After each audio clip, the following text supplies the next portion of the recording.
सभी को प्रणाम। हम पढ़ रहे हैं जन्म शताब्दी पुस्तक माला सार, बच्चों के व्यक्तित्व का विकास कैसे करें। इस किताब में हम गुरुदेव की पीड़ा और वेदना को पढ़ रहे हैं कि क्यों एक श्रेष्ठ संतान, एक श्रेष्ठ मनुष्य का जन्म नहीं हो पा रहा, माता पिता से क्या गलती हो रही है, हमारे भीतर के अध्यापक से क्या गलती हो रही है, हम किस दिशा में जा रहे हैं और हमें किस दिशा में जाना चाहिए।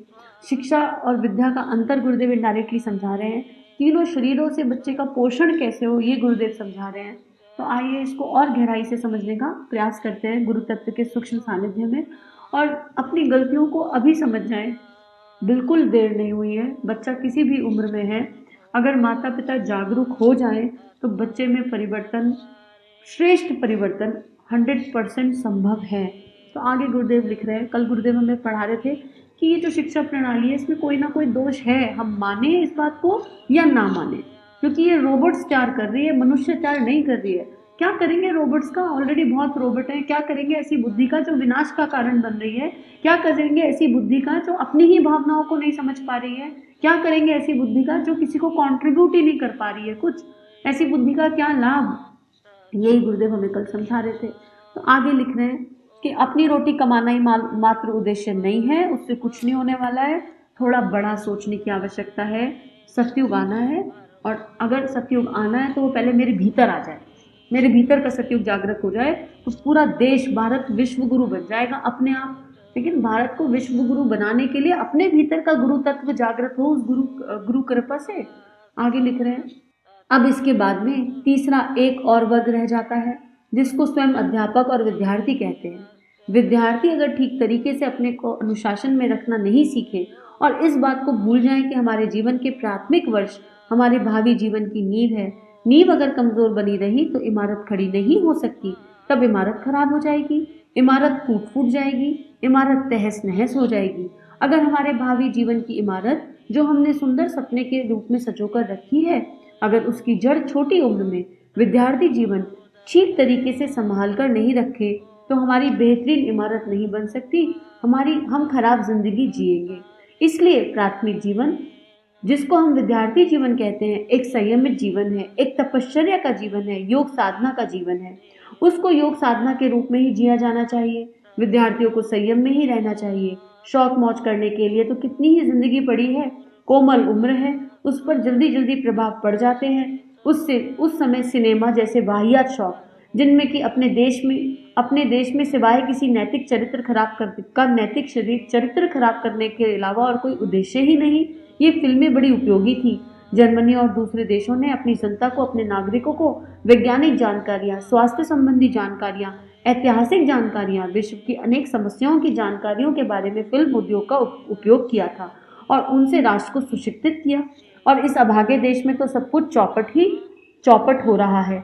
सिनेमा को इस बात की खुली छूट दी गई कि लोगों के अंदर कामुकता भड़काए, अनैतिकता पैदा करे और आदमी को बुरा आदमी बनाए। अब यहाँ तक अब गुरुदेव एक बहुत इंपॉर्टेंट पक्ष को टच कर रहे हैं। बच्चे जब बड़े हो जाते हैं तो बच्चे क्या करते हैं, मैंने ऐसे ऐसे स्टूडेंट्स भी देखने को मिले, और मैं खुद भी कहीं उसी श्रेणी में थी पहले, कि बड़े हो गए, अरे जब तक समझ नहीं थी तब तक समझ नहीं थी, ठीक है, माता पिता के पास ज्ञान नहीं था, माता पिता को इन्फॉर्मेशन नहीं थी, नॉलेज नहीं थी, ठीक है, तो वो नॉलेज आप में इम्पार्ट नहीं कर पाए जिसकी बचपन में आवश्यकता थी।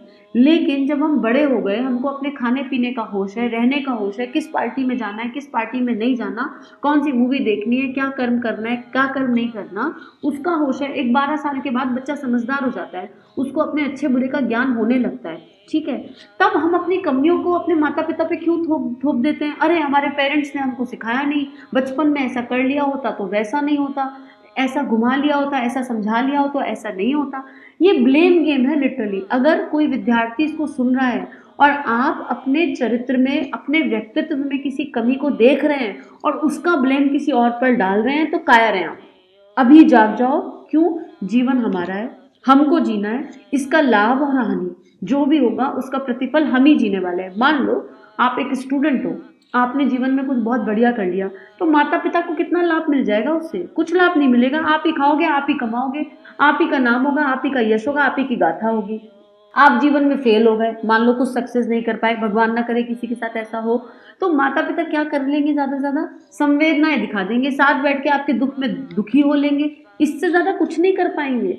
तो अब तो अपने जीवन की बागडोर अपने हाथ में संभालो, जो हो गया सो हो गया। अब अपनी ओनरशिप क्यों नहीं लेना चाहते हम? ओनरशिप कब लेंगे? बड़े हो गए हैं, समझदार हो गए हैं, ये पता है कब क्या खाना है, स्वाद ग्रंथियां पूरी एक्टिवेट हो रही है, मम्मी आज ये बना दो, पापा आज ये ले आओ बाजार से, आज ये मूवी देखाते हैं, आज ऐसा कर लेते हैं, संसारिक सब समझ में आ रहा है, ठीक है। तो क्यों श्रेष्ठ किताबों में चिंतन मनन नहीं करते हम? अभी अभी एक किताब हमने पढ़ी, चैनल पर पढ़ी है, सफल जीवन की दिशा धारा। यकीन मानो बच्चों, अगर आपने वो किताब पढ़ ली, एक बार पढ़ ली, सुन लो या पढ़ लो जैसा मन करे, और ग्रुप में अपने परिवार के साथ बैठ के पढ़ो उस किताब को, माता पिता को भी सुननी चाहिए ना, आपके जीवन में परिवर्तन आ जाए। हर एक ऑडियो में एक प्रैक्टिकल टिप है कि हमें इस चीज़ को इम्प्लीमेंट करना है ना, तो कैसे करना है।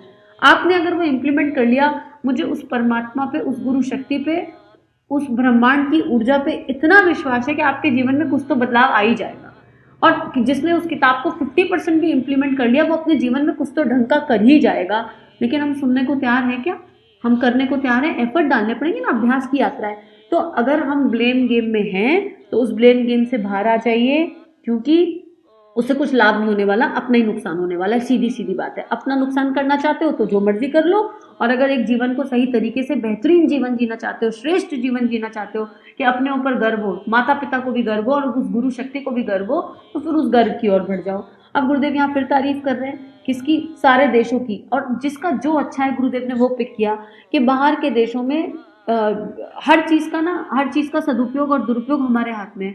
सिनेमा की शक्ति इतनी बड़ी शक्ति है, पुस्तकों की शक्ति इतनी बड़ी शक्ति है कि उससे कितना कुछ जगाया जा सकता है। अब जैसे ये यूट्यूब है, यूट्यूब कितनी बड़ी शक्ति है, अब इससे हम इसका सदुपयोग कैसे कर रहे हैं हम पे डिपेंड करता है। तो बड़े बड़े देशों ने उसका सदुपयोग करके अपने नागरिकों को बना लिया, और इंडिया की हालत खराब है बड़ी इन सब चीज़ों के मामले में। लेकिन इंडिया को उठाएगा कौन? यूथ उठाएगा, हम लोग उठाएंगे मिलके। अगर हम ही सोते रहे ब्लेम गेम, अरे इंडिया तो ऐसा, इंडिया तो वैसा, क्या मतलब है बुराई करने का? फिर कोई मतलब नहीं ऐसी बुराई करने का। हमने क्या कंट्रीब्यूट कर दिया? हम कभी पूछ रहे हैं अपने आप से? हमने कुछ कंट्रीब्यूट किया देश के लिए आज तक, परिवार के लिए आज तक? जब हमने कंट्रीब्यूट ही नहीं किया तो बैठे बैठे गाली देने का क्या मतलब बनता है? तो यही गुरुदेव कह रहे हैं कि जाग जाओ, जाग जाओ, जाग जाओ, और जो अनुचित है उससे अपना बचाव करो, क्योंकि कलयुग है। कदम कदम पर ऐसी चीज़ें मिलेंगी जो मन को ललचाएंगी, और हमारे अंतरात्मा को पता होगा कहीं ना कहीं कि ये ठीक नहीं है, फिर भी हम नहीं रुकेंगे। संयम ही नहीं है। तो अगर संयम करना है तो फिर सफल जीवन की दिशा धारा सुन लो, उसमें सारे टिप्स दिए गए हैं। आगे गुरुदेव लिख रहे हैं संयम के बारे में। विद्यार्थियों का काम है अपने आप को संभाल कर रखें। पहला काम, अपने आप को संभाल कर रखें। जीवन की नींव नीतियों पर रखी जाती है। अपने लिए प्रिंसिपल्स बनाएं, कुछ ऐसे प्रिंसिपल्स जो किसी पे डिपेंडेंट ना हो। अब ऐसा प्रिंसिपल मत बना लेना हम तो सुबह 4 बजे उठेंगे, मम्मी उठाएगी, तो ये फिर प्रिंसिपल नहीं हुआ। ऐसे प्रिंसिपल्स जो मैं कर्मठता से एज एन स्टूडेंट पूरा कर सकूं, ऐसे प्रिंसिपल्स।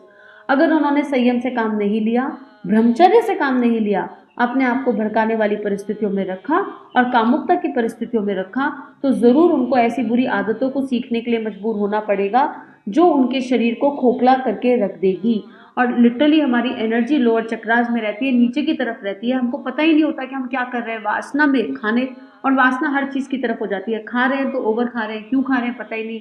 पार्टी में जा रहे हैं तो पार्टी में जा रहे हैं, और कुछ लोग तो ड्रिंक में, स्मोकिंग में इन्वॉल्व तक हो जाते हैं। तो इस ऊर्जा को ऊपर कैसे उठाना है, इसके लिए मैं फिर से उस किताब का नाम ले रही हूँ, सफल जीवन की दिशा धारा। इस किताब में प्रैक्टिकल टिप्स हैं, प्राणायाम, ध्यान, किस तरह कौन सा करना है। एनर्जी नीचे है, पता चल गया, तो खाली बोलने से तो ऊपर नहीं आएगी ना। आदतें छूटती कैसे हैं? अच्छी आदतें डेवलप करने के लिए कुछ टूल्स और ट्रिक्स चाहिए। तो उस किताब को सुनेंगे, आपको 30-40 ऑडियो पे टाइम इन्वेस्ट कर दो। वैसे भी तो बहुत टाइम वेस्ट करते हो इधर उधर, एक जगह इन्वेस्ट करके देख लो एक्सपेरिमेंटल फॉर्म में, क्या पता कुछ मिल जाए। और मेरा ऐसा प्रबल विश्वास है कि मिलेगा ही मिलेगा, 100% मिलेगा। आगे लिखते हैं गुरुदेव, और ये विश्वास मेरे गुरु का दिया हुआ है। मुझे यकीन है कि उन्होंने कुछ लिखा है, और अगर हमने उसको सुन के इम्प्लीमेंट कर लिया तो हमारी लाइफ में चेंज आएगा ही आएगा। आगे लिख रहे हैं, आज हम देखते हैं कि हमारे नवयुवकों के चेहरे पर ना तेज है, ना ओज है, ना उनकी आंखों में उम्मीद है, और ना उनमें साहस है। सारे के सारे ऐसे मालूम पड़ते हैं कि जवानी में कोई आदमी विलासी जैसे होते होते, कामुक जैसे होते होते, बूढ़े जैसे होते होते गए हैं। इस तरह के नवयुवक टूटे हुए हैं, गिरे हुए हैं, मरे हुए हैं। मरे हुए से दिखाई पड़ते हैं। इसके कारण दूसरे भी हो सकते हैं, पर एक बहुत बड़ा कारण है ब्रह्मचर्य की जड़ें भीतर ही भीतर खोखली होती चली जाती हैं, बाहर से दिखाई नहीं पड़ता। वह छुपी हुई बात है, गुपचुप की बात है। लेकिन गुपचुप की बात के लिए कि ऊपर से जब पर्दा उठाकर देखते हैं तो उस नाली के भीतर बड़ी सड़न आती है। परस्पर एक नैतिक और अनैतिक क्रियाएं की जाती हैं, उनका जिक्र करना मेरे लिए मुनासिब नहीं, लेकिन मैं ये इशारा करना चाहता हूँ कि अवांछनीयता जो विद्यार्थियों में पैदा होती है, कामुकता से संबंधित गंदी किताबें पढ़ पढ़कर, गंदी तस्वीरें देख देख कर, गंदी फिल्में देख देख कर और गंदे लोगों की सोहबत में रह रहकर जो बुरी आदतें वो सीख लेते हैं, उनसे उनका शरीर खोखला उसी समय के लिए नहीं हो जाता, बल्कि सारी जिंदगी की तबाही हो जाती है। और जब बुढ़ापे का वक्त आता है, जवानी का वक्त आता है, तो वह किसी काम का नहीं रहता। अब कितना पीड़ा है इसमें, और हम सबको समझ में आ रहा है गुरुदेव क्या कह रहे हैं। अभी कलयुग में तो सब ओपन है, एक ऐसी मूवी नहीं आती जो बिल्कुल नीट एंड क्लीन हो। छोटे छोटे बच्चे उन मूवीज को देखते हैं, मैं तो कई बार जाती हूँ तो मुझे समझ ही नहीं आता। और संसार की ऊहा पुहा ऐसी है, हवा ऐसी चल रही है कि अगर आप नहीं दिखाने ले जाओगे तो आप बैकवर्ड हो, ऐसी तो स्थिति बन गई है। एक कोई ऐसा टीवी सीरियल नहीं आता है जो श्रेष्ठ हो। टीवी सीरियल देखने हैं तो देखो, महाराणा प्रताप देखो, इतने सुंदर सुंदर है, बहुत जबरदस्त। अशोका देखो, चाणक्य देखो, कितने जबरदस्त टीवी सीरियल हैं। लेकिन हम लोग कहाँ जा रहे हैं हमें नहीं पता। और अब हम ब्लेम गेम से, अब हर एक स्टूडेंट को ब्लेम गेम से बाहर आना है। अगर आप बड़े हो गए, आप 12 साल के हो गए हैं, 12 साल से ऊपर हैं, तो भैया जाग जाइए, अभी भी जाग जाओ, क्योंकि किसी का कुछ नहीं बिगड़ेगा। नुकसान केवल बच्चों हमारा ही होने वाला है, तुम्हारा ही होने वाला है। तो अगर अभी भी नहीं जागे तो फिर कब जागेंगे? फिर जब जागोगे ना, तब पछतावा होगा कि अरे क्या हुआ, जीवन को कहाँ ले गए, कहाँ जाना चाहिए था, और जीवन का उद्देश्य बहुत पास था और माता पिता को दोष दे दिया, इसको दोष दे दिया, उसको दोष दे दिया। नहीं, दोष नहीं देंगे हम, दोषारोपण से बाहर आएंगे। अपने भीतर के आत्मबल को, अपने भीतर की आत्मशक्ति को, अपने भीतर के आत्मविश्वास को जागृत करेंगे और अपनी यात्रा है, ऐसी यात्रा जिएंगे कि माँ बाप हमारे व्यवहार में परिवर्तन देखकर बदल जाएं। अगर आपको अपने माता पिता से कोई रोष है, अपने घर वालों से कोई रोष है, तो अपने अंदर चेंजेस ले आओ। आपके चेंजेस देख के आपके घर में परिवर्तन आना शुरू हो जाएगा। सबसे पहला परिवर्तन तो वही है ना। यकीन नहीं हो तो एक और किताब का रेफरेंस दे रही हूँ, चैनल पे किताब है, आत्मविश्वास कैसे बढ़ाएं। एक मैजिकल बुक है, मैजिकल बुक। मेरा आत्मविश्वास बड़ा कम था, उस किताब को पढ़ के मेरे आत्मविश्वास में बहुत बढ़ोतरी हुई। तो आप ये दोनों किताबें सुन के देख लो, और ये तीसरी तो हम पढ़ ही रहे हैं। तो एक स्टूडेंट का भी बहुत इंपॉर्टेंट रोल प्ले है ब्लेम गेम से बाहर आना। आज के लिए इतना ही स्वाध्याय। सभी को थैंक यू, और सभी के लिए बहुत बहुत बहुत सारी प्रार्थनाएं उस परम सत्ता से, उस परम शक्ति से, कि हम सब के भीतर वो दिव्यता जागृत हो जिसकी आवश्यकता है। हमारे YouTube चैनल को सब्सक्राइब कीजिए और बेल आइकन पर क्लिक कीजिए ताकि आने वाली सभी वीडियो की नोटिफिकेशन आपको मिलती रहे। आप सभी को बहुत बहुत थैंक यू।